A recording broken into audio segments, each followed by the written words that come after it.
माणसाच्या नयनचक्षूंना सौंदर्याची अनुभूती देणारा ऋतू म्हणजे पावसाळा.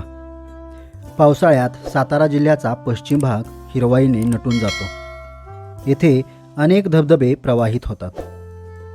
असाच एक धबधबा साताऱ्यापासून अगदी जवळ असलेल्या डोंगर कपारीतून खाली झेपावत असताना येणाऱ्या प्रचंड वाऱ्याच्या झोताने पुन्हा माघारी आल्या वाटेवर फेसाळताना दिसतो. तोच सडा वाघापूरचा उलटा धबधबा होय.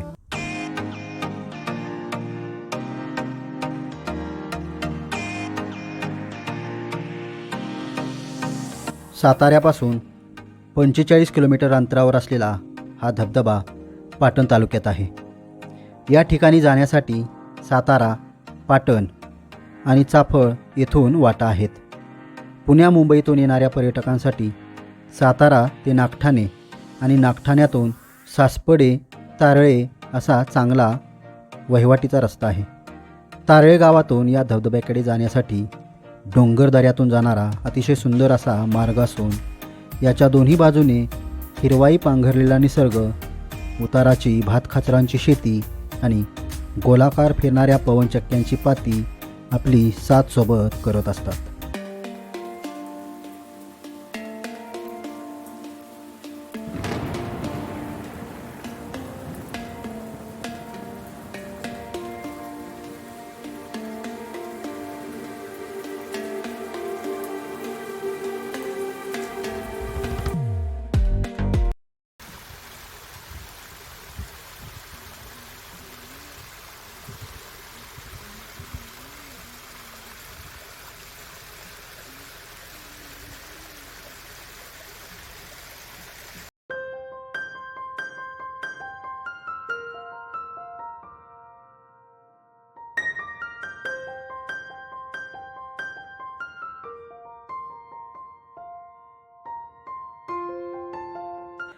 डोंगरावर गेल्यावर सड्यावरून अर्थात डोंगराच्या पठारावरून दूरवर गेलेला डांबरी मार्ग आपल्याला सडा वाघापूर गावात घेऊन जातो.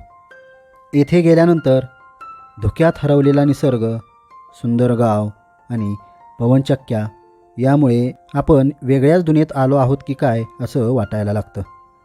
या गावातून काही मीटर अंतर पार करून गेल्यानंतर उजव्या बाजूला पार्किंगची सोय केलेली आहे. येथे सडा वाघापूर गाव आणि वनविभागाने आपले छोटेसे टपरीवजा कार्यालय उभारले असून प्रतिमाणूस 20 रुपये प्रमाणे दर आकारून धबधब्याकडे प्रवेश दिला जातो.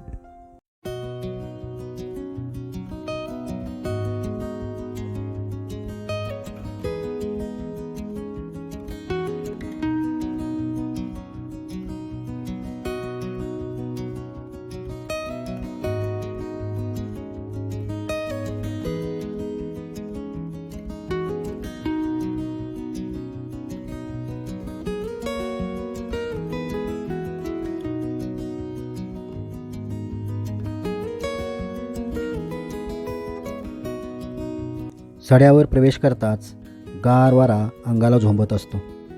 धुक्याची दाट दुलई निसर्ग पांघरतो. कधी क्षणात धुके गायब होऊन समोरचा सारा आसमंत स्पष्टपणे दृष्टिक्षेपात येतो. येथेच निसर्गाची अनोखी किमया पाहता येते.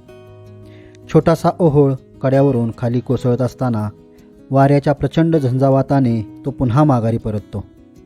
त्यामुळे प्रवाह उलट्या दिशेने प्रवास करू लागतो. हाच तो उलटा धबधबा. जून महिना असल्याने कमी पावसामुळे पाण्याचा प्रवाह अगदी संथ गतीने वाहत असल्याने दिसणारा उलटा धबधबा अगदीच छोटा जाणवत असतो. मात्र जुलै महिन्यातील प्रचंड पावसात मात्र याचे प्रमाण अगदी स्पष्टपणे जाणवत असते.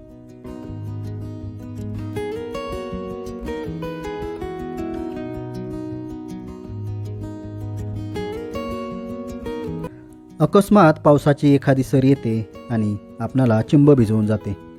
अशा वेळी आठवण होते चहाचे.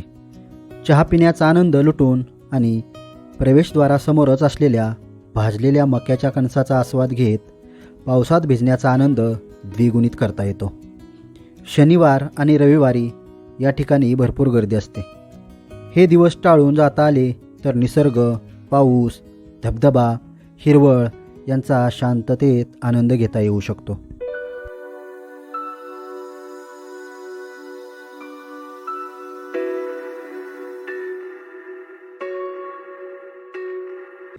असा हा सुंदर अनुभूती देणारा सडा वाघापूरचा धबधबा पाहून पुन्हा परतीच्या प्रवासाला सुरुवात करता येते. येथील निसर्ग आपणाला एक वेगळाच स्वर्गीय आनंद देतो, यात मात्र शंका नाही.